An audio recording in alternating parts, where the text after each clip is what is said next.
I finally found a way to recycle some of my doll pieces.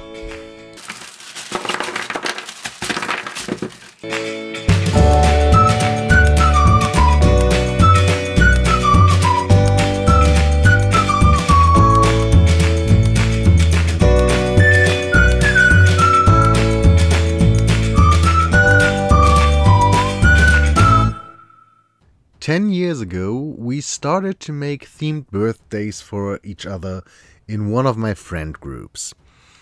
And one of the first ones was a Lord of the Rings themed party when a friend of mine turned 30.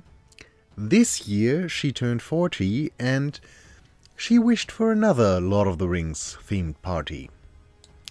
Back then it was decorations out of window color and a poorly stitched together elven banner that I put far more work into than I would like to admit. But now, with 10 years of crafting more under my belt, I think we can get some more stuff done. And as you already know from the title of the video, these two poor fellows will be turned into the Argonath, I don't know. I have to apologize, but I am not very interested in the Lord of the Rings. So sorry in advance. As soon as I was sure which parts I wanted to use, it was time to break and cut stuff apart and then glue it back together. Into the right positions, of course. Yeah, first I tried this with hot glue. And when it's insanely hot outside, there is a small possibility that the hot glue isn't going to support stuff like that all too well. Not as if I have any experience with that. It only took me 3 times and a whole bottle of super glue to finally get the two boys into place. So then I could start getting out the plaster-drowned bandages. I'm not sure how they are called in English, but I think you know what I mean. And yes, maybe I could have read the piece of paper that came with the bandage, so I could have known how they are called in English. But that is something that just occurs to me while I am doing the voiceover. So, ta-ta! Obviously, because the Argonath are wearing clothes, what a surprise, I tried to mimic the folds with the bandages, which is far easier than doing it with paper or something else. That is why I used the bandages. Simple! Wow! For once in my life, I really made my life easier. Yay! So, yeah, basically, I looked at the original statues of the two Argonath and tried to get them across as close as possible. I had to look again and again at the folds and wrinkles of the clothing, but I do think in the end it turned out quite nice, and I am still standing on the point that using the plaster covered bandages was the best idea I had in years. It was so much easier and so much quicker to get them done than yeah, any other way I could imagine. So I'm happy with them.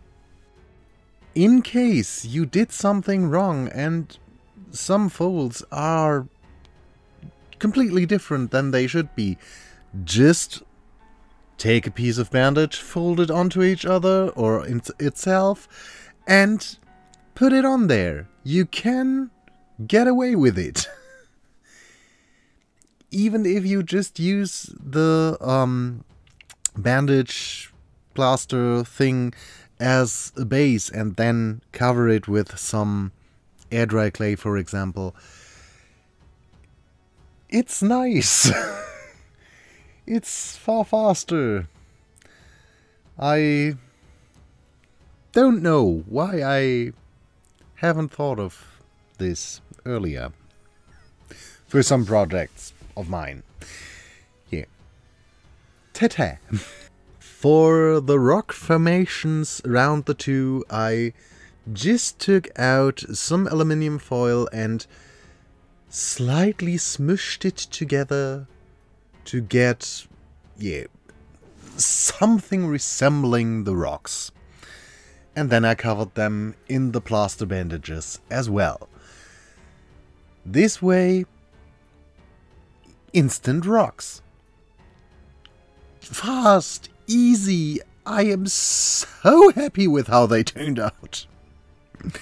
And yes, if you put a little bit more effort into it, you can be able to have them quite smooth from the start. I thought, especially for the clothing, but also for the rocks, a little bit of texture, why not? In nature, both of it will have some texture as well. Now that the two are dry, it was time to cut away any excess of the platforms the two are standing on, because from here on it's basically detail work. Yay! To give the two guys their crowns and their weapons and one of them a beard, I mixed the two components of epoxy clay and then just sculpted everything onto them. The now left one of the two originally had this piece in his hand, which was a great foundation for a sword. For the other guy, I took out a wooden skewer thing piece and just put his battle axe on top of it. I think it's a battle axe, I'm not sure. Because here is the big problem. When I looked up pictures of the two, I found a lot of different ones. Some showed them with the hands completely open. Some showed them with closed hands. Some showed them with his arm, or some showed one of them with the arm resting on the mountain behind him while holding his axe. Some didn't. I now know that most of the pictures are from the movie and some are fan-made pictures, so there is that. This is what can happen when someone who watched the movies once and was not as impressed as he should be is tasked with making a prop. Yay! Sorry to everyone who loves The Lord of the Rings. I'm really sorry. And just to say it, not that there are any confusions, I am not sorry for you liking The Lord of the Rings. I am sorry for me messing up elements out of it. I really have to say, I wanted to love this movie. I wanted to love this story. I watched the first movie and I was bored to death. I tried to read the books and yeah, I was even more bored. Then I tried to listen to the audiobooks. And it got even worse. So I really tried it, but nothing worked. I am so very sorry. This is a confession that will divide people who like me and people who will never watch another video of mine again. Back to our two boys. Because I wanted the surface to still have the texture but be a little bit less obvious fabric. So I took out some of my air dry clay and put it into teeny tiny pieces with some water and tried to mix it so that I had more or less a paste that I could spread on top of the surface of the two guys. Which went fairly well, I have to say. You could call this video me taking shortcuts, because instead of painting everything, I just took out the spray base. The next step obviously was to give them a little bit more interest by stippling on different sorts of grays to make them look more like stone. My intent was not that I am sitting here and while thinking about how to explain to you what I did, having the weirdest crossover in my mind that may have ever existed.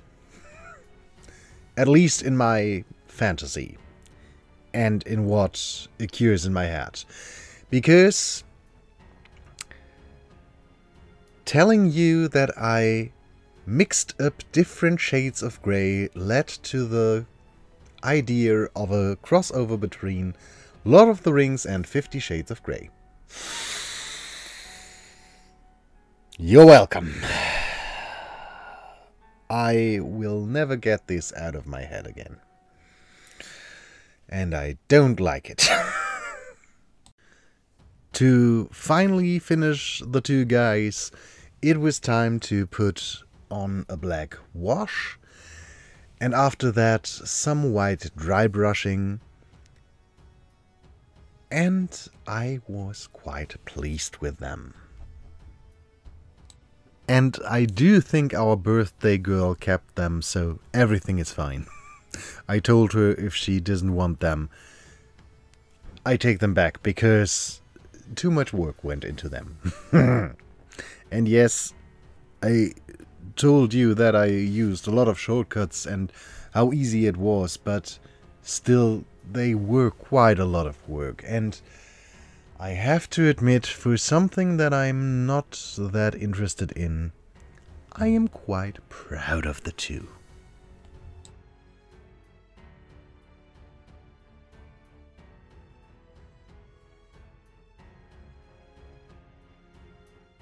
Of course, these two weren't the only things I made for the birthday, but because of size issues I wasn't able to show how I made the puppet of Treebeard. I am insanely proud of him, because I think he turned out great. Yeah. I made him the same way I made the Angie doll. If you are interested in how he was made, it's the same spiel. And I made 2 lamps for the table, and then I was done with this birthday. I hope you enjoyed this video, and we will see us in another one. Until then, bye.